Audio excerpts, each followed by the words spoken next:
రాజాసాబ్ సినిమా horror comedy fantasy genre సినిమా అంటూ మారుతి పదే పదే చెప్పుకొచ్చాడు కదా. నిజమే, ఈ సినిమాలో హర్రర్ ఉంది, కామెడీ కూడా ఉంది, ఫ్యాంటసీ యాంగిల్ కూడా ఈ సినిమాలో బాగానే ఉంది. విజువల్స్ కూడా అదిరిపోయాయి. విఎఫ్ఎక్స్, గ్రాఫిక్స్ వంటి విషయాల్లో అయితే అస్సలు వంక పెట్టలేనంత రీతిలో సినిమా ఉంది. కానీ ఓ సినిమా హిట్ అవ్వాలంటే ఇవన్నీ వేటికవే సపరేట్గా ఉంటే సరిపోదు. వీటన్నిటినీ కలిపి ఓ ఎమోషన్ కావాలి. ఏదైనా బలమైన ఎమోషనల్ కనెక్టివిటీతో ఈ జోనర్లన్నింటినీ కనెక్ట్ చేయాలి. సినిమా స్టార్టింగ్ సీన్ నుంచే హీరోతో ఆడియన్స్ కనెక్ట్ అవ్వాలి. హీరో ఇబ్బందులు పడుతుంటే ఆడియన్స్ కూడా బాధపడాలి. విలన్ పట్ల సగటు సినీ ప్రేక్షకులకు కసి పుట్టాలి. వాడెంత క్రూరంగా ఉన్నా సరే, విలన్ ఎంత బలవంతుడైనా సరే హీరోయే ఫైనల్గా గెలవాలి. అది కూడా చాలా లాజికల్గా జరగాలి. రాజాసాబ్ సినిమా విషయంలో ఇవన్నీ జరిగాయా అంటే అది మాత్రం అస్సలు జరగలేదనే చెప్పాల్సి వస్తుంది. ఈ సినిమాలో కథ ఏంటి, కథనం ఏంటి, స్క్రీన్ ప్లే ఏంటి అన్న విషయాల జోలికి ఈ వీడియోలో నేను వెళ్ళదలుచుకోలేదు. ఈ సినిమా ట్రైలర్ని చూసిన తర్వాత అందరికీ అర్థమైన కథ ఏంటి. హీరో గారికి ఓ నాయనమ్మ ఉంటుంది. ఆ నాయనమ్మకేమో మతిమరుపు, అల్జీమర్స్ అనమాట. ఈ లోకంలో దేన్ని మర్చిపోయినా సరే తన భర్తను మాత్రం ఆమె మర్చిపోదు. అంటే హీరో గారి తాతయ్యను మాత్రం ఆమె మర్చిపోదనమాట. ఆయన్నే కలవరిస్తూ ఆయన కోసం పరితపిస్తూ ఉంటుంది. కట్ చేస్తే ఆ తాతయ్య ఏమో చచ్చి ప్రేతాత్మలా మారిపోయి ఉంటాడు. వాళ్ళు వీళ్ళు అని తేడా లేకుండా తన డబ్బుల మీద ఆశపడిన ప్రతి ఒక్కరిని చంపేస్తూ ఉంటాడు. చివరకు మనవడినైనా సరే చంపడానికి రెడీ అయిపోతాడు. అసలు సినిమా ట్రైలర్లో కనిపిస్తున్న రాజభవంతి ఏంటి, ఆ బంగ్లాలో కుప్పలు కుప్పలుగా పడి ఉన్న ధనరాశుల సంగతి ఏంటి, సొంత మనవడే అయినప్పటికీ హీరోను అతడి తాతయ్యే ఎందుకు చంపాలని అనుకుంటున్నాడు, అసలు తాతయ్య ప్రేతాత్మ లక్ష్యమేంటి, ఆ ప్రేతాత్మను హీరో ఎలా అంతం చేశాడు అన్నదే ఈ సినిమాలో చూపించిన కథ. దుష్టశక్తి అనేది మనుషులను ముప్పతిప్పలు పెడుతున్నప్పుడు, మానవాళికి ఆ దుష్టశక్తి ముప్పుగా పరిణమించినప్పుడు ఖచ్చితంగా దైవశక్తి రావటం అనేది జరుగుతూ ఉంటుంది. 50 ఏళ్ల క్రితం నాటి పాత సినిమాలు చూసినా, మొన్న వచ్చిన అఖండ 2 సినిమాలో చూసినా సినీ దర్శకులంతా చెప్పింది అదే. పెద్ద పెద్ద సినీ దర్శకుల నుంచి మొదలుపెడితే చోటా మోటా దర్శకుల వరకు కూడా అందరూ కూడా దైవశక్తిని ఉపయోగించుకుంటూనే దుష్టశక్తులకు కళ్ళం వేసినట్టుగా సినిమాలను చిత్రీకరించిన వాళ్లే. మసూదా వంటి సినిమాలనేమో దుష్టశక్తికి సంబంధించిన అస్థికలను నాశనం చేయడం ద్వారా ఆ దుష్టశక్తికి ఈ లోకం నుంచి విముక్తి కలిగించవచ్చని కూడా లాజికల్గా చూపించే ప్రయత్నం చేశారు. దయ్యాలు, ప్రేతాత్మలు, ఆత్మలు అనే అంశాలతో ఇప్పటి వరకు ఎన్నో వందల సినిమాలు వచ్చినా వాటిల్లో కొన్ని సినిమాలు మాత్రమే హిట్ అయ్యాయి.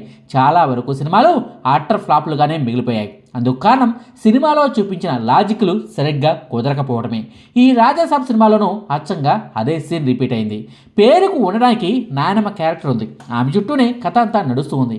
కానీ నాయనమ్మతో ప్రభాస్కు అటాచ్మెంట్ ఉందని పదే పదే మాటల ద్వారా చెప్తున్నారులే కానీ ఆ సెంటిమెంట్ పండేలా వాళ్ళిద్దరి మధ్య ఉన్న బాండింగ్ సగటు సినీ ఆడియన్స్కు కనెక్ట్ అయ్యేలా హృద్యమైన సీన్లు అయితే ఆ సినిమాలో కనిపించవు.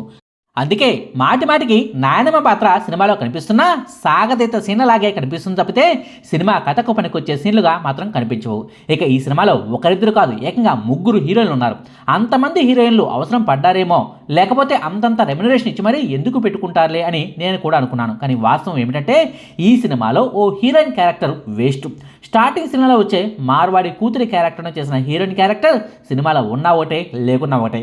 ఆమె స్థానంలో ఓ మామూలు క్యారెక్టర్ ఆర్టిస్ట్ను పెట్టుకున్నా సరే నిర్మాతకు కాస్త డబ్బులు తగ్గేవి. ఒకరికి 3 హీరోలు ఉన్నారు కాబట్టి వాళ్ళంతా హీరో చుట్టూనే ఉండాలి కాబట్టి అన్నట్టుగా ప్రీ క్లైమాక్స్ వచ్చేలోపు ఆ బంగ్లాలోకి ఒక్కొక్కరిని వరుసగా తెస్తూ పోయాడు దర్శకుడు. మొదటగా ఒకే ఒక్క హీరోయిన్తో పాటుగా మరో 2 క్యారెక్టర్లతో దయ్యాల కొంపలోకి హీరో వెళ్తాడు. ఆ బంగ్లాలోనే ఇరుక్కుపోతాడు. బయటకు రావాలని ప్రయత్నించినా సరే రాలేక సతమతం అవుతూ ఉంటాడు. తీరా చూస్తే కాసేపటి తర్వాత ఓ హీరోయిన్ అతడిని వెతుక్కుంటూ వస్తుంది. సినిమా కథ కాసేపు సాగాలి కాబట్టి అన్నట్టుగా ఆ హీరోయిన్ అక్కడికి వస్తుంది తప్పితే నిజానికి ఆమె అసలు రావాల్సిన అవసరమే లేదు. ఇక రెండో హీరోయిన్ వచ్చిన కాసేపటి తర్వాత ఎక్కడో ఉన్న 3వ హీరోయిన్ కూడా హీరోను వెతుక్కుంటూ వస్తుంది. ఆ తర్వాత ఓ పాట కూడా వచ్చేస్తుంది. ఓ లాజిక్ లేకుండా, అసలు అవసరమే లేకుండా వాళ్ళు ఎలా వస్తున్నారనేది మాత్రం దర్శకుడికే తెలియాలి. పోనీ తాతయ్య ఆత్మకు వీళ్ళ ప్రాణాలు కావాల్సి వచ్చిందా అంటే అది లేదు. జస్ట్ వీళ్ళందరినీ ఓ బంగ్లాలో పెట్టి 4 కామెడీ సీన్లను క్రియేట్ చేయడానికి మాత్రమే వాడుకున్నారు. పోనీ ఆ కామెడీ సీన్లైనా బాగా వచ్చాయా అంటే ఓ మోస్తరుగా ఉన్నాయని చెప్పాల్సి ఉంటుంది. సెకండ్ హాఫ్లో స్టార్టింగ్ సీన్లలో కామెడీ బాగా వర్కౌట్ అయింది. సిచ్యుయేషన్ కామెడీ చాలా చాలా బాగుంది. సత్య క్యారెక్టర్తో పాటుగా ప్రభాస్ సీను క్యారెక్టర్కు సంబంధించిన సీన్లు బాగా పేలాయి. థియేటర్లో వాళ్ళ సీన్లకు బాగానే నవ్వులు వినిపించాయి. వాళ్ళ క్యారెక్టర్లను ఇంకాస్త బలంగా వాడుకుని ఉంటే ఇంకొన్ని సీన్లలో వాళ్ళ కామెడీ స్టైల్కు తగ్గట్టుగా సీన్లను రాసుకుని ఉంటే సినిమా రిజల్ట్ వేరుగా ఉండేది. దర్శకుడు మాత్రం ఆ పనిని చేయలేదు. అనవసరంగా పదే పదే ఒకరి తర్వాత మరొకరు అంటూ ముగ్గురు హీరోలను ఆ బంగ్లాలోకి తీసుకొచ్చి హీరోతో రొమాంటిక్ కామెడీని చేయాలని ట్రై చేశారు. అది కాస్త వర్కౌట్ అవ్వకుండా పోయింది. ఈ సినిమాలో ప్రభాస్ గారి క్యారెక్టర్తోనే కామెడీని క్రియేట్ చేయాలని మారుతి గారు తెగ ట్రై చేశారు. చుట్టూ కమెడియన్లు ఉన్నా సరే వాళ్ళను పక్కన పెట్టి మరీ ప్రభాస్ గారితోనే కామెడీని పండించాలని చూశారు. ఆ ప్రయత్నంలో భాగంగానే చాలా ఫీట్లు చేశారు. ప్రభాస్ గారి కామెడీ స్టైల్, ఆయన మార్కు డైలాగులు, ఆయన మార్కు హావభావాలు స్టార్టింగ్ సీన్లలో వర్కౌట్ అయినప్పటికీ మెజార్టీ సీన్లలో మాత్రం వర్కౌట్ కాలేదన్నది వాస్తవం. నిజానికి రాజుగారి గది సినిమాకు కూడా కథను రాసింది ఈ మారుతి గారే. ఆ సినిమా ఎందుకు హిట్ అయిందని అడిగితే ఎవరైనా చెప్పే సమాధానం ఏమిటి? ఆ సినిమాలో ఓ సీరియస్నెస్ కనిపిస్తుంది. బంగ్లాలోకి వెళ్ళిన వాళ్ళు భయంతో వణిగిపోతూ ఉంటారు. అక్కడ దెయ్యం ఉంది, ఇక్కడ దెయ్యం కనిపించిందంటూ భయపడిపోతుంటారు.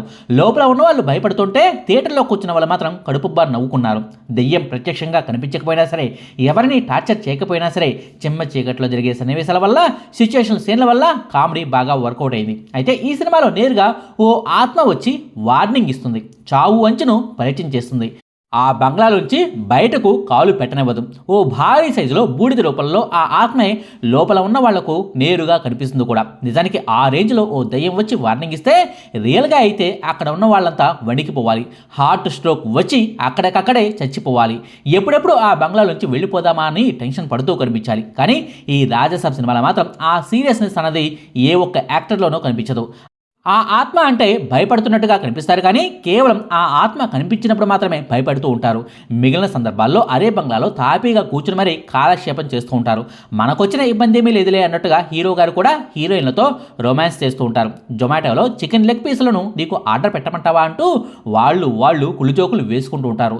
రాజుగారి గది సినిమాకు భిన్నంగా ఈ సినిమాలో కామెడీ సీన్లు ఉండాలని మారుతి అనుకోవడంలో తప్పులేదులే, కానీ ఆయా సీన్లను లాజికల్గా బలంగా రాసుకుని ఉంటే బాగుండేది. కొన్ని లాజిక్ లేకపోయినా సరే కామెడీ సీన్లను అయినా మరింత బాగా రాసుకుని ఉండాల్సింది. ఇక కామెడీ గురించి కాసేపు పక్కన పెడితే ఈ సినిమాలో తాత పాత్రలో నచ్చిన సంజయ్ దత్ క్యారెక్టర్ గురించి చాలా చెప్పుకోవాల్సిన అవసరం ఉంటుంది. రోడ్లపై తిరుగుతూ అడుగునే వ్యక్తిలా మొదట్లో సంజయ్ దత్ను చూపించారు. ఆ తర్వాత అతడే ఓ కారణం వల్ల క్షుద్ర శక్తులను పొందాడని కూడా చూపించారు. అంతవరకు బాగానే ఉంది. క్షుద్ర శక్తులను పొందిన తర్వాత మళ్ళీ పుస్తకాల పురుగుల ఓ వ్యక్తి మారతాడు అని మాత్రం ఎవరూ అనుకోరు. పుస్తక జ్ఞానాన్ని పెంచుకున్నట్టుగా చూపించారు. ఆత్మలు, ప్రేతాత్మలు వాటిని ఎలా కంట్రోల్ చేయాలి అన్న విషయాలకు సంబంధించిన పుస్తకాలను కూడా అదే బంగ్లాలోకి ఆ తాతయ్య తెచ్చి పెట్టుకున్నట్టుగా చూపించడం అనేది చాలా సిల్లీగా ఉంటుంది. పైగా అదే పుస్తకాన్ని హీరో కంటపడేలా చేయడం కూడా ఓ లాజిక్లెస్ సీన్. అసలు ఆ అడవిలో ఆ బంగ్లా ఏంటి, ఆ ఆర్కిటెక్చర్ ఏంటి, సైన్స్ను వాడుకుంటూ మనుషులను తన ట్రాన్స్లోకి తీసుకెళ్తున్నాడా, లేక క్షుద్ర శక్తులను వాడుతూ మనుషులను తన వశం చేసుకుంటున్నాడా అన్నదాన్ని దర్శకుడే సరిగ్గా చెప్పలేకపోయాడు. కాసేపు క్షుద్ర శక్తులను చూపిస్తాడు, దయ్యాలు పిశాచాలను చూపిస్తూ ఉంటాడు, ఇంకాసేపు పుస్తక జ్ఞానాలు, మనిషి శరీరంలోని 6 చక్రాలు అంటూ ఏవేవో చెప్తూ ఉంటాడు. మనిషి స్ట్రాంగ్గా ఉంటే, ఎమోషన్స్ను జయించి బలంగా నిలబడితే ఏ ఆత్మ కూడా, ఏ దయ్యం కూడా మనిషిని ఏమీ చేయలేవని చెప్పాలన్నదే దర్శకుడి ప్రయత్నం. కానీ ఆ విషయాన్ని సరిగ్గా కన్వే చేయలేకపోయారు. ఆ సంగతిని పక్కన పెడితే అసలు తాతయ్య ఆత్మ లక్ష్యం ఏమిటన్నది తెలిసాక నాకైతే నవ్వుతుంది. ఎంత సిల్లీ పాయింట్ను నమ్ముకొని ఇంత పెద్ద సినిమాను ఎలా తీసారయ్యా బాబు అని నాకే ఆశ్చర్య వేసింది.